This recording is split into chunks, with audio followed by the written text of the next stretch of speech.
You are looking at Julian's pronunciation guide, where we look at how to pronounce better some of the most mispronounced words in the world, like this other curious word. But how do you say what you're looking for today?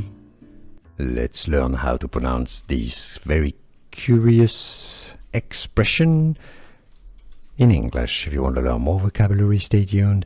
International scholarship funded by the British Foreign, Commonwealth and Development Office.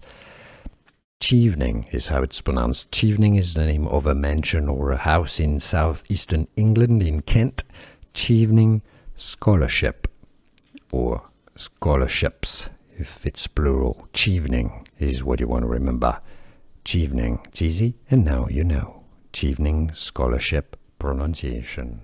Here are more videos on how to pronounce more confusing words and names too many mispronounced. Like this video if you found it useful. I appreciate your support. I'll see you soon, and thanks for watching.